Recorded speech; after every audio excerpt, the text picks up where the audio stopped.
Olá, bem-vindos mais uma vez ao nosso programa. Eu me chamo Carlos Júnior e faço parte da TDI Brasil.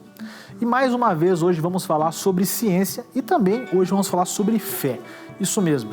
Será que ambas são amigas ou inimigas? Rivais ou conhecidas? Não sei. Vamos tratar hoje aqui sobre esse assunto. Então, fica ligado porque o Alinhando os Ponteiros acabou de começar.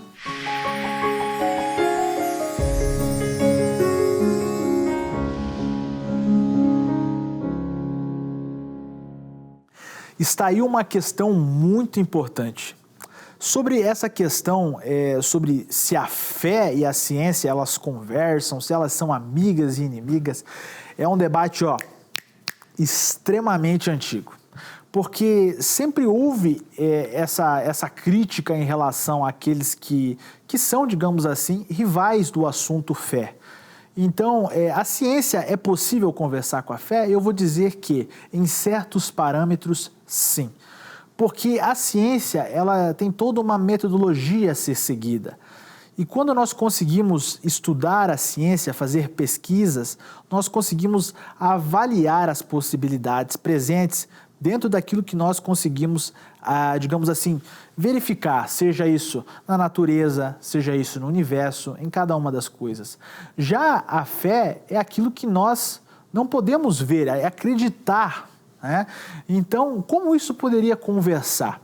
Será que é possível a gente conseguir colocar as duas para ter um papo em algum momento? Isso é muito interessante, porque vários pensadores, Tomás de Aquino, Santo Agostinho, já conversaram sobre essa possibilidade. Será que isso realmente é possível? A fé consegue, em algum aspecto, se tornar conciliadora em relação à ciência? Eu acredito que em alguns campos e alguns meios isso é completamente possível. Por mais que ambas sejam coisas totalmente diferentes uma da outra, a fé ela consegue, por exemplo, no que tange aos escritos religiosos, a demonstrar, por exemplo, as suas veracidades, né? Quando você estuda a historicidade, por exemplo, de Jesus, você consegue perceber através da arqueologia que Jesus existiu. Você tem mais evidências para dizer que Jesus existiu do que Alexandre o Grande, entre outros. O próprio Sócrates, você tem mais evidências que Jesus existiu do que Sócrates. Então, isso é muito interessante, porque você consegue descobrir a veracidade através da arqueologia. E isso é muito legal. Então, você percebe que alguma coisa que envolve fé é possível também ser transladada para o que tange a ciência, para descobrir se aquilo é possível e também é viável. Então você consegue, por exemplo, identificar questões como até mesmo a própria ressurreição de Jesus. Muitos críticos que dizem que Jesus não ressuscitou, como Dawkins, Sam Harris, Daniel Dennett, eles vão dizer que isso, na verdade, o que aconteceu é que os discípulos roubaram o corpo de Jesus no momento em que os guardas estavam distraídos. Só que isso é uma acusação cuja qual, com base no direito, por exemplo, para você fazer uma acusação como essa, você precisa demonstrar provas. E quais são as provas que aqueles que são críticos da ressurreição de Jesus têm para demonstrar, através de uma análise pericial, que o corpo de Jesus foi roubado? Isso não existe. Então, isso é uma alegação baseada apenas em opinião. E opinião, no final das contas, é mais uma mera opinião. Não vai, digamos assim, comprovar nada, a não ser que você consiga demonstrar os fatos que você está testando. Então, essa é uma questão muito particular. E sem falar que, nessa situação em específica, você deveria ter relatos daquele tempo que demonstrassem que houve essa conspiração por parte dos discípulos para estar então fazendo esse tipo de coisa. O que na verdade não houve. Não há nenhum relato histórico do primeiro século que demonstre que os discípulos fizeram isso. Então isso é uma hipótese completamente refutada e que não faz o menor sentido, mas que muitas vezes é levantada por opositores da fé cristã. Outra coisa que é muito interessante que nós observamos, os críticos costumam dizer que depois da ressurreição de Jesus, como a Bíblia atesta, os discípulos então viram a Cristo. Muitas pessoas viram a Cristo. E a explicação que eles tentaram achar para contestar isso é dizer o seguinte: olha, o que houve foi uma alucinação. todas aquelas pessoas, em razão da morte de Cristo, ficaram alucinadas e houve ali talvez uma doença, algum colapso, algo que não, digamos assim, eles não sabem explicar, que poderia ter deixado aquelas pessoas a um ponto, digamos assim, de começar a ver, digamos assim, coisas que não existem, né? Ao ponto de chegar a uma loucura coletiva. Só que isso também está errado. Por que isso está errado? Porque isso não vem de encontro com a historicidade dentro da arqueologia. Quando a gente estuda esses aspectos, você não encontra nem sequer um manuscrito ou uma frase que demonstra que naquele século houve uma doença que tinha capacidade de fazer esse tipo de loucura e alucinação nesse nível, onde pessoas conseguiam ver esse tipo de coisa, né? Ver pessoas mortas. Então, para atestar essa possibilidade, também necessita que eles tenham uma comprovação ou algum documento histórico ou alguma testemunha ocular daquele primeiro momento histórico, né? Mas porque na verdade não se tem nada. O que se tem são presunções falaciosas a respeito da ressurreição de Jesus. Então, o que nós conseguimos atestar através da historicidade e da arqueologia? Que todas as possibilidades, seja ela de roubar o corpo ou até mesmo essa questão dessa alucinação coletiva que já foi refutado, porque não há prova nenhuma que houve alucinação coletiva, não teve um escritor da época, ninguém que falou sobre isso. Então isso não fez o menor sentido e até hoje é uma piada quando o assunto é teologia, falar sobre essa questão. Mas afinal, ciência e fé conversam? É isso que nós vamos descobrir com o Alisson Pontes e o Edivar Belloni. Um é psicólogo e o outro é filósofo. Então preste atenção. Fé e ciência conversam entre si? Alisson Pontes. Agora sim.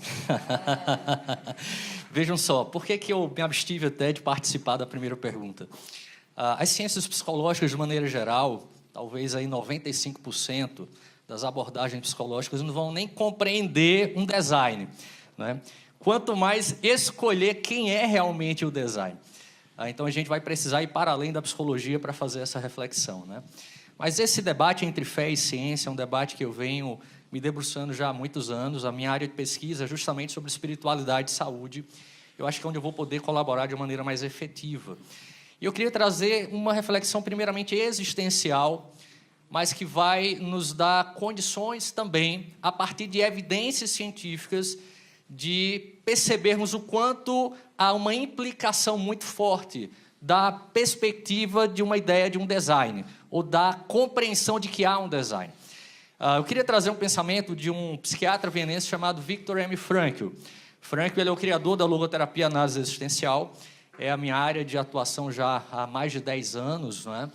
E ele diz que, da mesma forma que no começo houve uma psicologia sem a psique, ainda hoje nós temos uma psicologia sem o espírito. A gente poderia fazer um paralelo dessa fala do Frankl a partir da própria ciência. De maneira geral, da mesma forma que a ciência, muitas vezes no começo, era apenas uma ciência empírica e desconsiderava a subjetividade do ser humano, ainda hoje nós temos uma profunda barreira para aceitarmos a compreensão de espírito. O Frankl ele vai trazer na sua compreensão de ser humano, na sua visão antropológica, talvez o único teórico que é estudado dentro da psicologia, que traz na sua teoria, no seu arcabouço teórico, uma ontologia dimensional que compreende o ser humano como ser biológico, psicológico, mas também um ser espiritual. Ele vai trazer a compreensão de que há no ser humano uma característica distintiva que não é a sua inteligência. De maneira geral, a gente vai estudar, à luz da psicologia, que o que nos distingue dos animais é a nossa capacidade intelectual. Ele vai dizer que não. Os animais também têm uma capacidade de inteligência, logicamente, inferior à nossa. Os animais também têm a capacidade de sentir afetos, né? Quando o seu animalzinho de estimação, você sai de casa, quando ele chega, ele faz o quê? Ele corre, ele pula, ele está ali alegre. Mas ele vai dizer que há em nós uma dimensão que é especificamente humana, que é uma dimensão espiritual. Essa é uma dimensão valorativa. Essa é uma dimensão que nos permite compreender não apenas os objetos empíricos, aquilo que os meus olhos veem ou as minhas mãos podem tocar. Ele vai compreender, no alemão existem várias palavras que remetem à consciência. ele vai se apropriar de duas dessas palavras. Uma ele chama de Bewusstsein, que é uma consciência psicológica mais racional. Essa os animais também têm, como eu digo, numa dimensão um pouco inferior à nossa. Mas ele vai propor que há em nós, unicamente em nós, de maneira distintiva, uma dimensão que ele chama de Gewissen, isso é, uma dimensão mais intuitiva, uma inteligência muitas vezes pré-reflexiva, intuitiva. E o que é que isso tem a ver, então, com a possibilidade de um design? Apenas nós, em todo o universo, temos essa capacidade. E ele vai dizer assim, olhar em nós, então, a partir dessa compreensão de que eu posso olhar para, por exemplo, algo que acontece na minha vida, não a partir de um simples fenômeno, mas eu posso compreender o que está por trás desse fenômeno. Então, quando nós analisamos, por exemplo, a fé e ciência, fazendo paralelo com a espiritualidade e saúde, gente, são inúmeras as pesquisas que vão nos apontar o quanto a espiritualidade ou a religiosidade vão ter uma implicação direta na nossa saúde física e mental. O Franco vai dizer assim, olha, há em nós uma sede de sentido, há em nós uma necessidade fundamental de nós encontrarmos sentido para a nossa existência. Apenas nós podemos refletir sobre essa questão. Isso é algo que nos remete naturalmente à ideia de um design, né? Não há como, então, dentro de todo o universo, numa perspectiva evolucionista, apenas nós termos essa capacidade. Precisa haver ali realmente alguém que projete em nós essa capacidade exclusiva. E dentro dessa perspectiva, eu queria trazer apenas dois exemplos, a partir, então, da minha experiência acadêmica no mestrado e doutorado. Se a gente compreende, então, que há no ser humano essa capacidade de apreender os objetos não sensíveis, isso é, os valores que estão postos nas circunstâncias que a gente vive. A gente poderia dizer que isso é não apenas algo fazendo paralelo com a TDI, a gente poderia fazer não apenas paralelo com a perspectiva da criação, mas especialmente com a manutenção da vida, falando especificamente da nossa vida enquanto seres humanos. Se o ser humano perde o sentido da sua vida, vejam só, qual é um dos discursos mais comuns de alguém em um quadro depressivo? A minha vida o quê? Perdeu o seu sentido, perdeu a sua cor, perdeu o seu brilho. Então o sentido, ele não é um fator apenas filosófico, teórico, não, é um fator de sobrevivência, é um fator de manutenção da própria vida. No meu mestrado, eu fiz uma pesquisa mais empírica. Eu peguei uma ideia do Frankl, ele traz na sua teoria o que uma comentadora dele, a doutora Elizabeth Lucas, vai chamar de noopsicossomático. O que é isso? É uma relação direta que há entre a dimensão espiritual, a dimensão psicológica e a dimensão física. E o Frankl propõe que há uma relação direta, isso é, aquelas pessoas que vivenciam de uma maneira mais forte a sua espiritualidade, a sua dimensão espiritual, isso vai ter um impacto direto na dimensão psicológica e na dimensão física. Então, no meu mestrado, eu fui testar empiricamente esse modelo teórico do Frankl.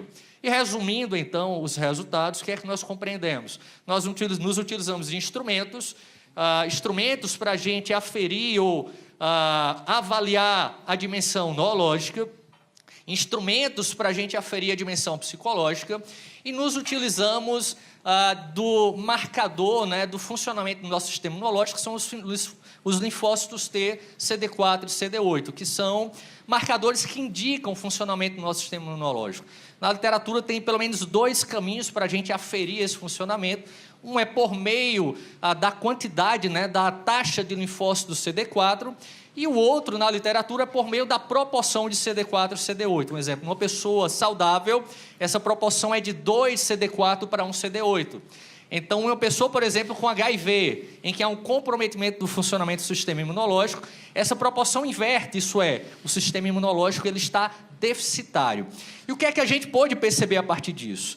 É que as pessoas que apresentavam ali uma maior religiosidade e espiritualidade, que apresentavam uma maior realização de sentido, elas tinham uma melhor dimensão psicológica, isso é, elas tinham melhores afetos, elas tinham uma melhor compreensão da temporalidade, e elas apresentavam, consequentemente, um melhor funcionamento do sistema imunológico. Então, a gente poderia supor, a partir disso, que aquilo que é uma característica distintiva humana é também um fator de sobrevivência, entre outras palavras. É um fator também de manutenção da vida. E no meu doutorado, o que é que eu procurei fazer? Por isso que essa questão das implicações, ela é muito forte.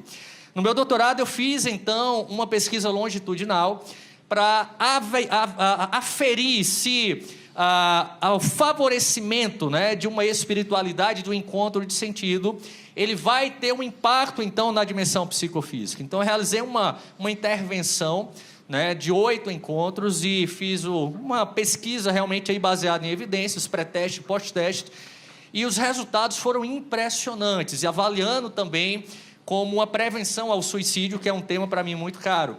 E resumindo então a história, o que é que a gente percebeu? Que quanto mais as pessoas elas vivenciam a sua espiritualidade, mais encontram sentido, mais elas estão protegidas para lidarem com os sofrimentos da vida e, consequentemente, também é uma prevenção para o suicídio.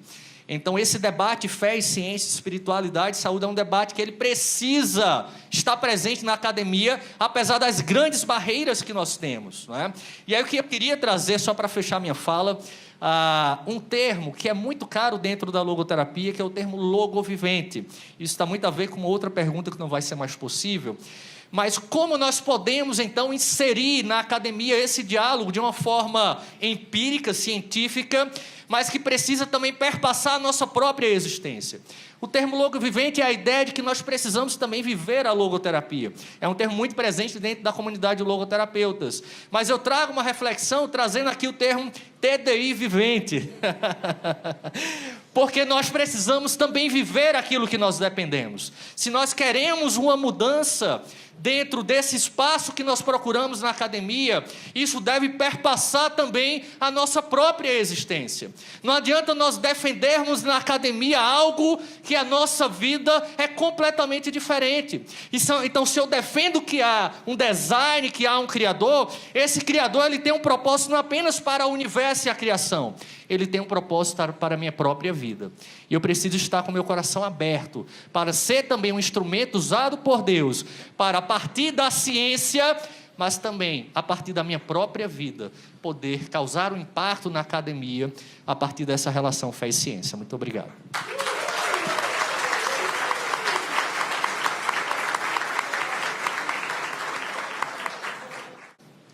Bom, para quem já passou no ismo tudo da faculdade, essa pergunta, razão e fé, ela tem um significado muito grande.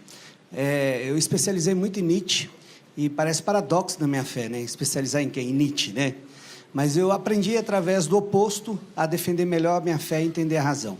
Quando a gente começa a entender que razão e fé não são antagônicos, não são opostos, são os dois, ambos andam e caminham lado a lado, fica mais fácil a caminhada. O grande problema hoje da nossa geração é os conceitos. Se você parar para pensar, muitas das vezes, não só o TDI, o voteísmo, o evoteísmo em si, ele relativiza tudo com materialismo, então dá uma desculpa científica para aquilo que a gente precisa ter verdade absoluta. E verdade absoluta a gente não negocia. Verdade é verdade, ela fala por si só. Só que o grande problema desses conceitos é que a gente não aplica o conceito correto. Quando a gente vai falar de fé lá no hebraico, a fé no hebraico é emuná. Emuná não tem nada a ver com sentimento ou pensamento. Emuná tem a ver com atitude. Então, fé e razão andam lado a lado, porque a razão você precisa da atitude, e a fé é a atitude dela que você está demonstrando aquilo que você é. Como bem dito ali com o professor, como que a gente vai estar na academia ou vai estar em qualquer lugar se o oposto não está andando junto ou se a gente não tem convicção daquilo que a gente quer? Fé e razão sempre foi dentro da história, dentro da própria academia escolástica. Você vai pegar a Idade Média, Tomás de Aquino, todos debruçaram e ficaram falando sobre essa questão. Só que a fé e a razão, ela tem um princípio, e é aquilo que a pastora sempre diz para a gente, e as pessoas que a gente convive: não negocie os seus princípios, não negocie suas verdades. Os nossos maiores inimigos hoje, com relação à fé e razão, são 3, é o relativismo, é essa forma do politicamente correto. Eu não vou me posicionar porque eu vou afetar fulano, vou afetar ciclano, mas e a eternidade, que é uma verdade absoluta que a grande maioria aqui acredita? Como que a gente vai chegar nela se a gente não tem uma posição concreta? Fé e razão sempre andou junto. E o terceiro é o imediatismo. A gente quer as coisas para ontem e a gente tem que aprender a plantar para colher, plantar conhecimento. Vai ter tempo na academia, teve tempo na minha vida de crise que eu tive que me recolher e me entender. Eu aprendi com o oposto, a defender aquilo que eu acredito de verdade. Hoje eu posso falar, hoje eu posso pronunciar, porque eu conheço o pensamento oposto e conheço aquilo que eu acredito. Então, fé e razão nunca andou, ou nunca teve esse oposto, nunca foi inimigo. Fé e razão são amigos de quem tem dentro do coração uma pureza e a sinceridade de buscar essa verdade. E para finalizar, já num corte teológico, o nosso Deus, o Deus triuno, ele é um Deus relacional. Ele é um Deus que busca relacionar com aquele que busca Ele de verdade. Então, se a sua ciência está te confundindo, busca Ele de sinceridade, porque na sinceridade Ele vai te revelar, porque Ele é mestre e pessoal nisso. Bom, como vocês viram, todo esse embaraçar desses argumentos que juntos formam algo totalmente digno de ser ouvido e compreendido. Então o Alisson conseguiu levantar hipóteses fantásticas a respeito e o Edivar também. Então é algo muito bacana essa questão. E sim, a ciência e a fé, elas conseguem falar em alguns momentos e até mesmo se ajudar de algumas maneiras. Então isso é muito interessante mesmo. Mas uma questão que eu gostaria de falar com vocês, que eu acho muito bacana, é sobre a historicidade do livro bíblico.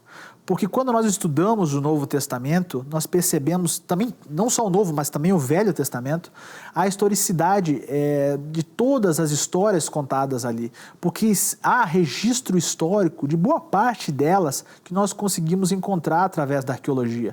Isso é fundamental, isso é fantástico. Porque não é mais uma questão de fé, por exemplo, acreditar em Jesus, porque ele existiu. Não é mais uma questão de fé, por exemplo, acreditar nos discípulos, porque eles existiram.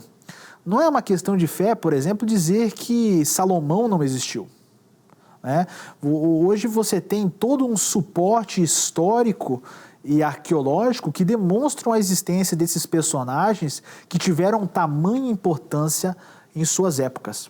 Então, isso é o mais interessante sobre o assunto.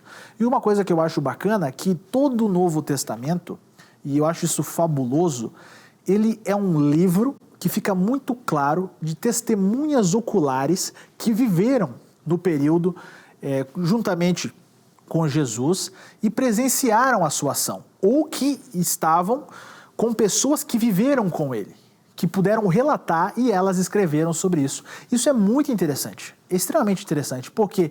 Porque eles queriam que as novas gerações soubessem sobre isso. Dentro do direito, por exemplo, nós conseguimos verificar, dentro de uma análise de perícia, quando há testemunhas, a veracidade dos fatos contados. Isso é muito interessante, porque no caso, por exemplo, da Bíblia, a gente vai analisar, por exemplo, o livro de Mateus, o livro de Lucas, o livro o livro de João, por exemplo, você vai verificar as possibilidades ali contadas, né? Quais são as possibilidades? Você vai ver os relatos os quais não são completamente idênticos. E isso é o mais interessante numa análise pericial.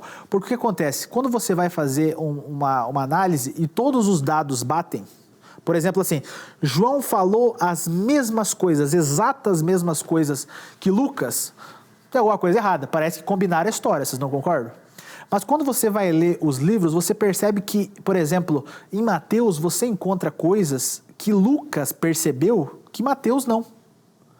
Tem coisas que você vai encontrar em João que Mateus percebeu e João não. Então, isso é muito interessante na Bíblia Sagrada, porque porque assim, vou dar um exemplo assim, pontos cruciais como crucificação, como curas, né, algumas curas específicas que um estava, mas o outro não estava, pelo menos o discípulo que estava naquele momento, que relatou, então assim, tudo tem um relato histórico fundamentado e muito bem organizado. O livro de Mateus é um livro extremamente organizado. É algo assim fabuloso. E a forma que eu percebo o cuidado que eles tiveram nos relatos, porque eles tentam colocar todas as informações necessárias para comprovar a historicidade do assunto. Por exemplo, eles colocam os nomes dos imperadores, eles colocam os nomes dos generais da época, as cidades que eles andavam, e todas essas cidades que eles apontavam dentro do Novo Testamento, elas existem. Coisa que, por exemplo, quando você vai estudar certas mitologias, são cidades fictícias, como Atlantis, por exemplo. São cidades que a gente sabe que não existe. Então, o que é muito diferente na Bíblia Sagrada, porque são cidades reais e que a gente consegue atestar através da arqueologia. Isso é muito bacana. Nomes de pessoas reais que existiram. Isso é muito bacana, porque quando você consegue encontrar veracidade histórica de personagens que todos nós podemos atestar, é algo que está além, não é algo fictício. São personagens reais que estão sendo ditos ali. Personagens que a história já demonstrou que eles existem. Então, isso é muito fascinante. Então, a Bíblia é um livro incrível para quem gosta também de história e quer descobrir um pouco mais sobre como viviam aquela tradição específica. Então, fazendo uma análise pericial em cima dos contextos do Novo Testamento, você percebe que é um livro de testemunhas oculares que tiveram e viveram experiências naquele primeiro século, aonde identificaram que havia um Messias, alguém que fez grandes coisas, grandes milagres, e seria ele, então, o Filho de Deus. Então, toda essa comprovação histórica nos faz compreender que tanto a fé como a ciência são capazes de conversar em alguns aspectos cruciais, no que tange a veracidade histórica e também arqueológica, muitas vezes. E também descobertas, como também na própria astronomia, na biologia, coisas que, por exemplo, a própria Bíblia já falou e depois a ciência descobriu que era uma viabilidade possível, que era uma coisa certa. Então, isso é muito interessante. Toda a história bíblica, seja no Novo ou no Velho Testamento, hoje consegue ser atestada e demonstrada através dos estudos mais recentes. Isso é o mais bacana, porque muitas vezes a gente pensa, será que isso é possível? Será que não é possível? Né? Então, através dos avanços, a gente consegue verificar essas possibilidades e descobrir. Então, o Novo Testamento é um grande exemplo disso, o Velho Testamento também. As cidades citadas no Velho Testamento têm uma veracidade histórica gigantesca. Não se acreditava até certo tempo sobre algumas delas e depois descobriram elas. E isso só traz e ressalta quanto a Bíblia é um livro histórico e real. Gente, muito obrigado a todos vocês que assistiram ao nosso programa até agora, que gostaram, que acompanharam. Se você estiver vendo pelo YouTube, deixa seu like, se inscreva no canal, né? Também compartilhe esse vídeo e não perca sábado que vem, Alinhando os Ponteiros, mais uma vez aqui, tá bom? Até mais, pessoal!